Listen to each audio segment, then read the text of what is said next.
Bonjour tout le monde et bienvenue sur notre webinaire de Deval concernant les investissements dans l'immobilier résidentiel, les opportunités fiscales.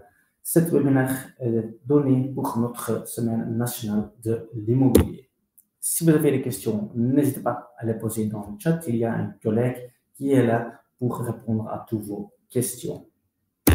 Je me présente, je suis Thomas Macker, conseiller en investissement chez l'agence IMO Deval pour la région de Bruxelles.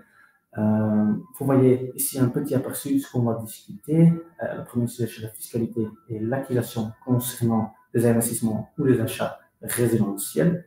Le deuxième topic, c'est l'optimisation et la déduction des intérêts. Et le troisième et dernier topic, c'est le bonus logement fédéral. Je travaille dans l'équipe Deval Invest, dans la société Deval. On s'occupe ou on se concentre sur l'accompagnement de vos investissements immobiliers. Donc, on est là pour vous accompagner dans votre investissement aussi et dans votre vente des immeubles d'un rapport. Par exemple, on est là pour vous aider à votre cession et valuation de votre société patrimoniale et on peut vous aider ou accompagner aussi pour analyser votre portefeuille immobilier et de vous donner des conseils comment rentabiliser votre portefeuille. On commence avec le premier sujet, la fiscalité et l'accusation. Souvenez-vous encore en juillet de l'an dernier, le ministre des Finances de l'époque, Vincent van Petegem, qui avait annoncé son intention de mettre en œuvre une réforme fiscale de grande envergure. Son objectif était de réduire les charges qui pèsent sur le travail de façon à ce que les travailleurs perçoivent un salaire net plus élevé. Pour financer cette mesure, il augmenterait l'impôt sur la fortune. Un an plus tard, aujourd'hui, rien n'a été fait pour réduire les charges sur le travail, mais certains avantages fiscaux ont été supprimés. L'un d'entre eux est le bonus logement fédéral. Avant d'aborder à ce sujet, je voudrais rappeler brièvement le cadre fiscal d'un deuxième bien. Donc, comment votre deuxième bien est-il imposé? Donc, votre habitation familiale ou votre investissement, il faut toujours payer de précompte immobilier. Avec votre deuxième bien, il y a aussi une deuxième taxe à payer et ça dépend si vous avez acheté ce bien comme personne physique ou avec votre société. Donc, si vous avez acheté le bien comme particulier, vous êtes taxé sur base de votre revenu cadastral. Vous pouvez trouver votre revenu cadastral en ligne via le site MyMinFin. Le revenu cadastral, c'est le revenu locatif annuel net de 1975. Donc, c'est une indication du loyer de ce moment-là. Si vous avez acheté le bien avec votre société, par exemple, vous êtes taxé sur la base du loyer brut. Donc, c'est une différence entre les deux, mais on ne va pas discuter de ça, on va parler des investissements résidentiels avec votre personne privée. Ici, vous trouverez une formulaire de déclaration fiscale. À l'époque, c'était l'homme à gauche et la femme à droite. Maintenant, ça a un petit peu changé. Donc, la personne la plus âgée doit remplir la colonne à droite. La personne la moins âgée doit remplir la colonne à gauche. Il faut que remplir le revenu cadastral. Donc, la première question qu'on pose, comment sera-t-il taxé votre location privée ou votre résidence secondaire? Donc, on commence toujours avec le revenu cadastral à trouver sur MyMinFin. On fait fois l'index fois 1,4. Donc, un revenu cadastral indexé fois l'index. L'index, c'est un montant, un chiffre qui change chaque année. Et pour cette année-ci, on est sur 2,0915. Ce qui est important aussi, alors, c'est le taux d'imposition et ça dépend de votre revenu net. Donc, on fait la somme de tous les revenus nets, donc le revenu immobilier, le revenu divers, le revenu professionnel et le revenu foncier. Ils sont tous additionnés, puis les taux d'imposition progressifs leur sont appliqués. Donc, vous voyez les tarifs là de 25 à 50%. Après, on ajoute aussi bien sûr l'impôt communal qui est calculé sur le solde restant après avoir déduit l'éventuelle déduction fiscale. Donc, pour vous aider, on va vous donner un petit exemple. On a ici une situation de Merel et Stéphanie qui envisagent d'investir ensemble dans un appartement à Beaune, à Anvers. Ils ont vu quelques entités, un appartement par exemple de 290 000 euros, excusez-moi, qui peut être loué à 750 euros par mois. Le revenu cadastral est à 1100. Merel gagne 60 000 euros net par an, Stéphanie gagne 40 000 net par an. La taxe communale à Beaune est de 7,9%, ce qui est important pour la calculation. Donc, parce qu'ils envisagent d'acheter le bien par deux, on divise le revenu cadastral par deux aussi. Donc, c'est ça ce qu'on voit par là. On fait fois 1,4 pour avoir le revenu cadastral indexé. On fait fois 2,0915, ce qui est l'index de 2023. Donc, on arrive sur 550 fois 2,93 et on arrive à 1612. On ajoute alors le calcul de l'impôt par contribuable. Donc, c'est Merel qui gagne plus, donc c'est pour ça qu'elle fois 50%. Stéphanie, c'est fois 45%. Donc, chez Merel, on arrive à 806, mais on doit bien sûr ajouter la taxe communale à Beaune qui était à 7,9%. On arrive chez Merel à un montant de 870 euros. Pour Stéphanie, c'était 782. Donc, une taxation totale pour les deux de 1652 euros à payer chaque année.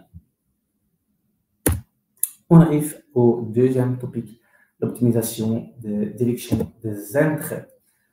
Si vous avez emprunté de l'argent pour votre achat, pour votre résidence secondaire, pour votre investissement que vous louez à des personnes privées, vous pouvez déduire les intérêts ou les taxes que vous avez payées. Donc, vous devez toujours déclarer une résidence secondaire ou un bien loué dans le cadre 3 de votre déclaration d'impôt, ce qui est très important.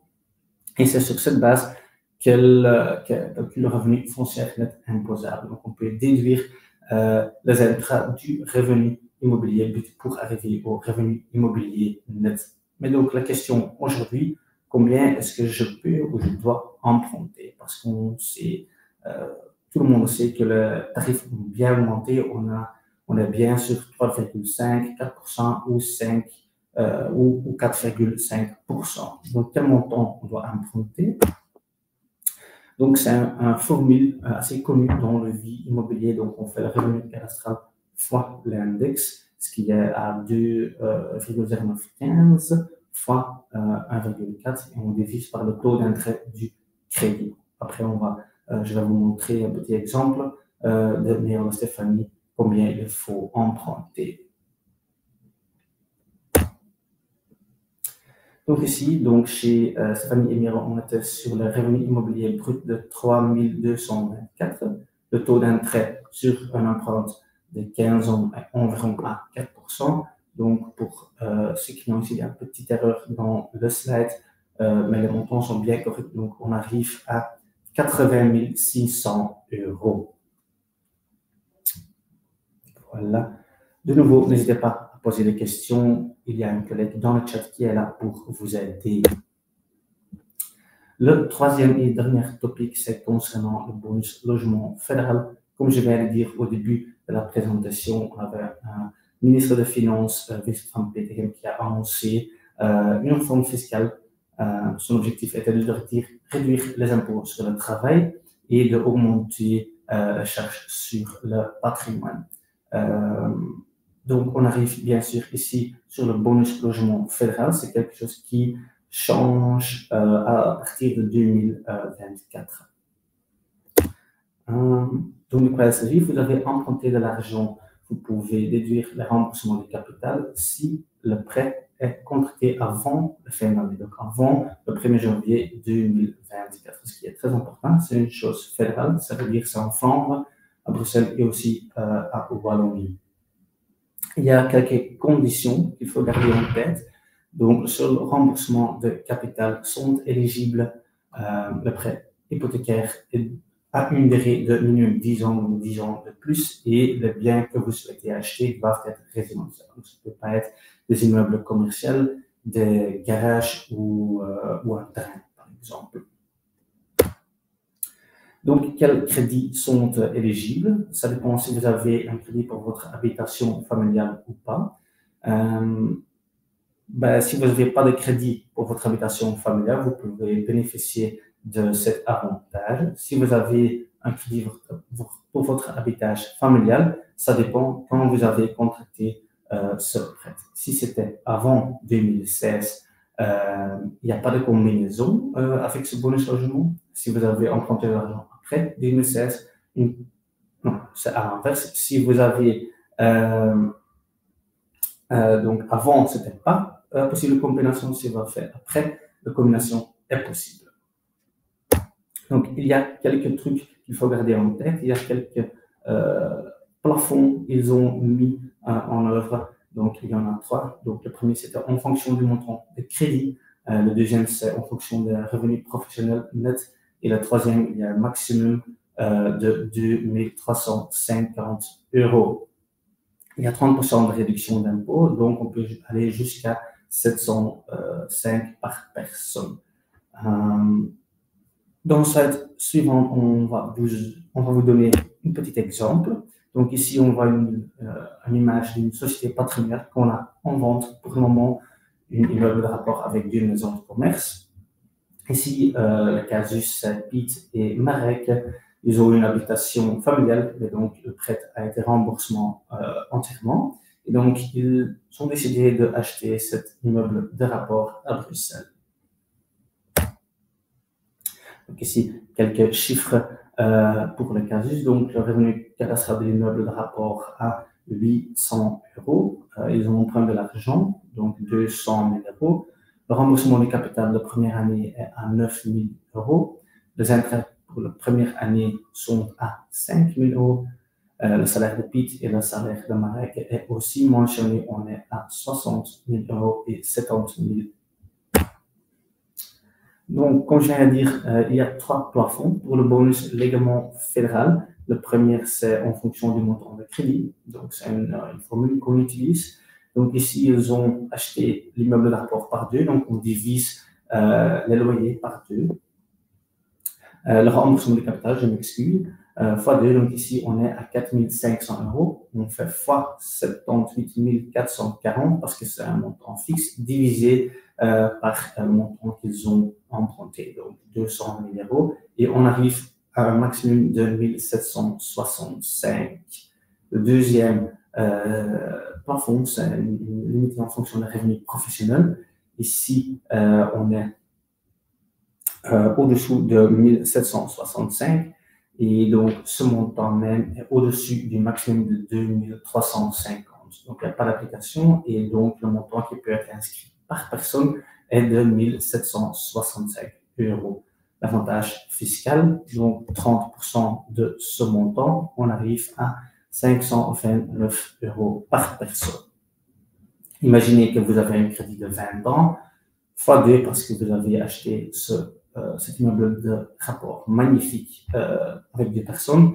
Il y a un avantage en 20 ans de 21 160 €. Ça vaut la peine pour profiter de cela. On arrive à la fin de la présentation. Donc, ce dont nous avons discuté à l'avance, donc l'implantation du ministre des Finances pour réduire les charges fiscales sur le travail et d'augmenter la pression sur les actifs ou la fortune des personnes privées. Cette dernière a déjà eu lieu. La première est encore en attente.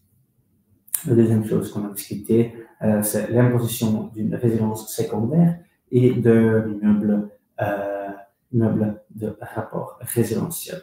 À la fin, on a discuté alors la déductibilité des intérêts et la prime fédérale, bonus logement fédéral qui est encore valable jusqu'à la fin de cette année. Donc, il est important de contracter le prêt avant la fin d'année pour bénéficier de cet avantage. Pour résumer, nous sommes Doval, l'agence la plus grande indépendante en Belgique. Nous sommes une seule groupe, une agence un réseau et donc nous ne sommes pas une franchise et on aide